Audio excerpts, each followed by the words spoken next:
Welcome back to Esmou Epchois. I am your host, Veronica Kamel. And in this series of episodes, we'll be discussing the beautiful hymns of our Coptic Church that have dated over multiple millennia.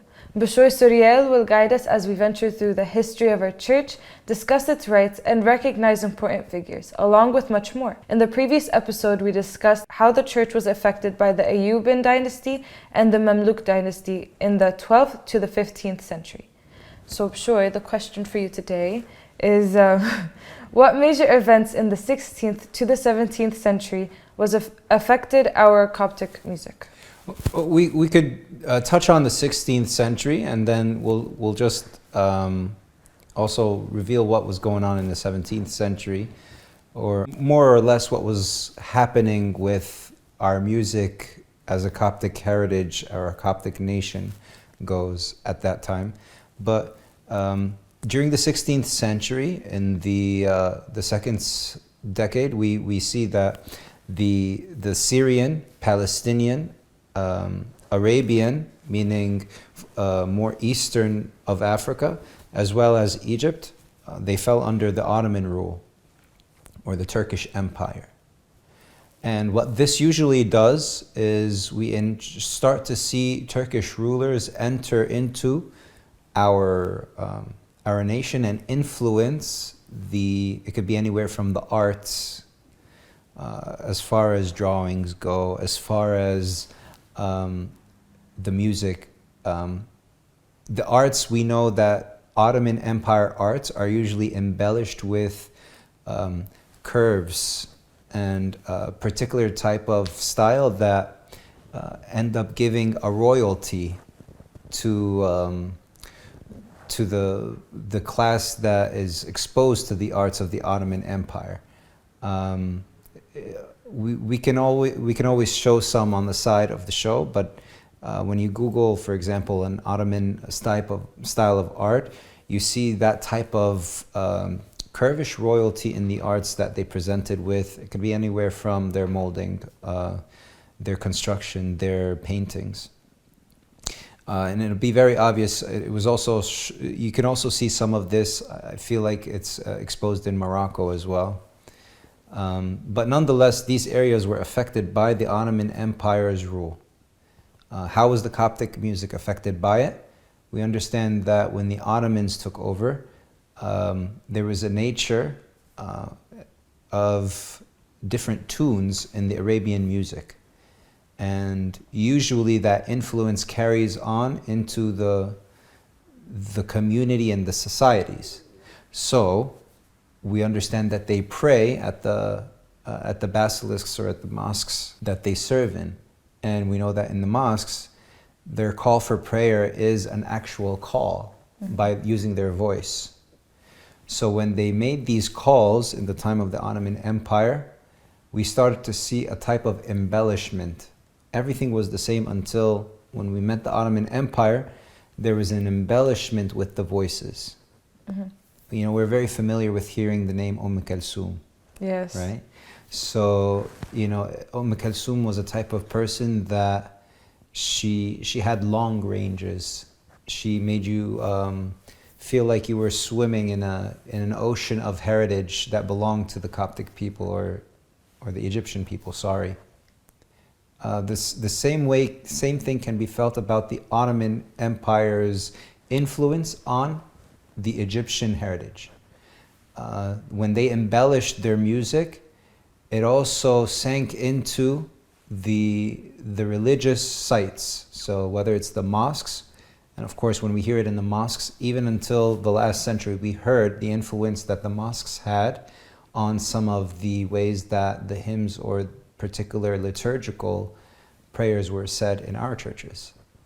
So some believe that this ended up embellishing or giving a taste to the Coptic hymns, for the better, some believe, when the Ottoman Empire brought this type of art into our heritage. That's into the 16th century.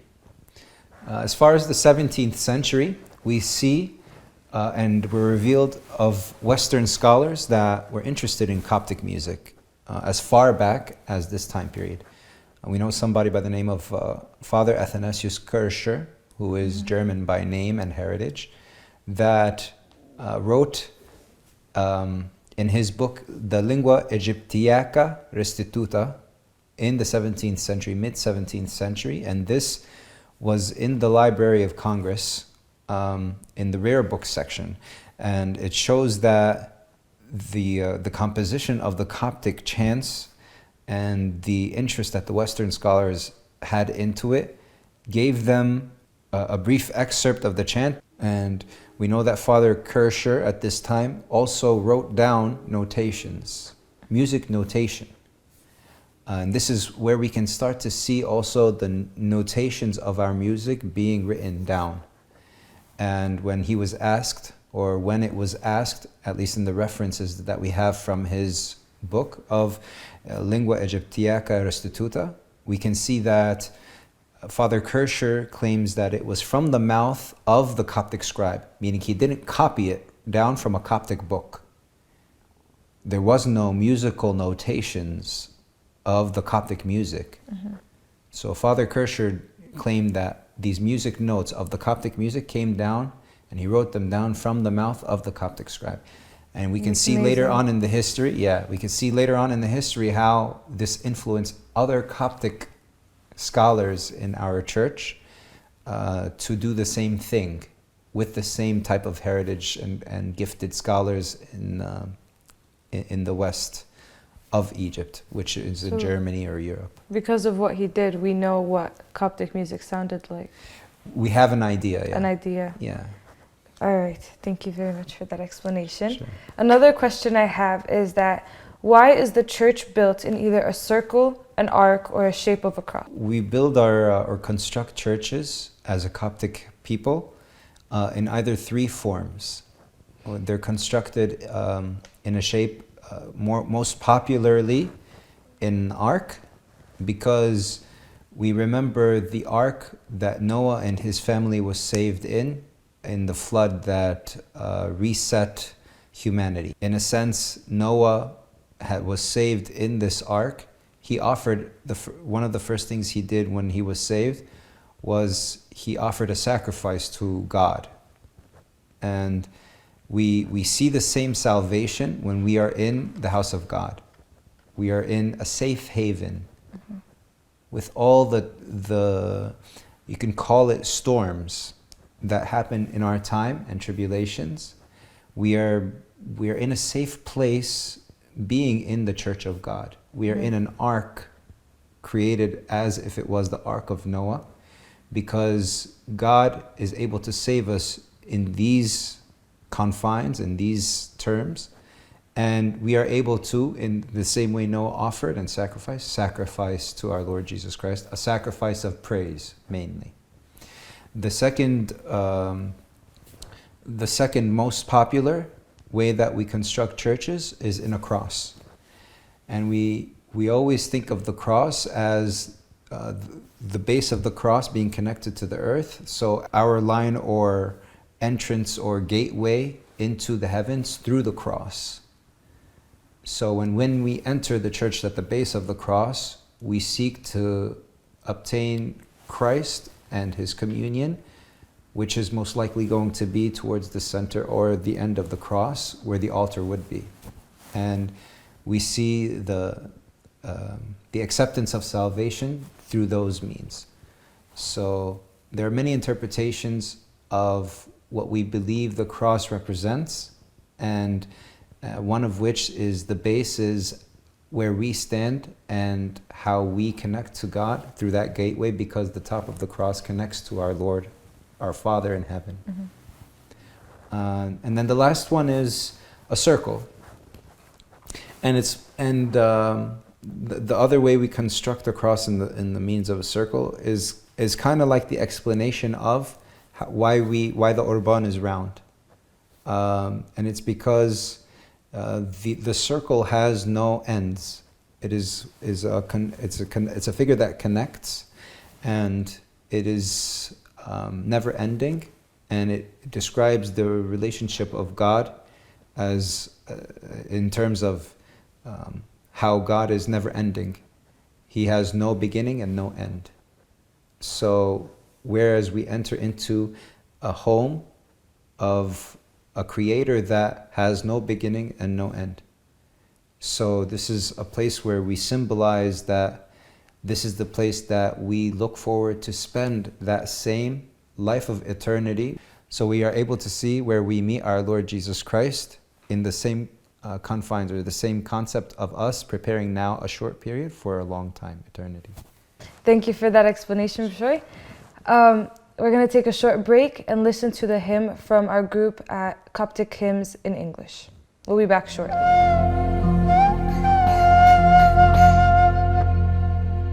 Hear, O daughter, and see, and incline your ear.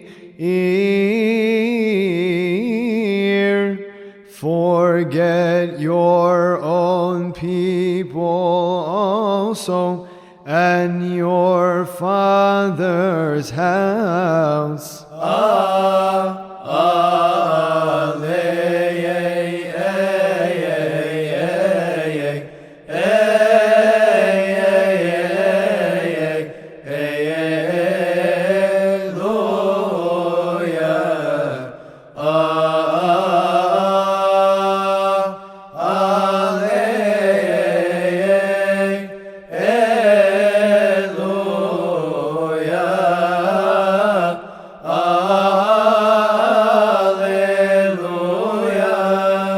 Because the King has desired your beauty,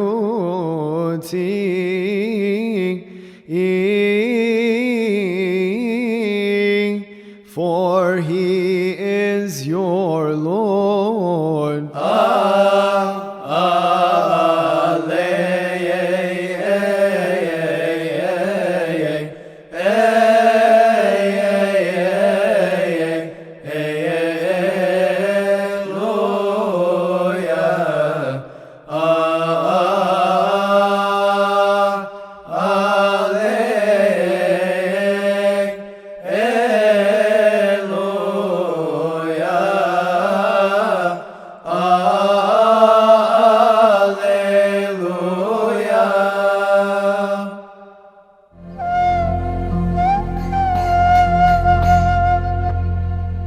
Welcome back to Esmou Epchois.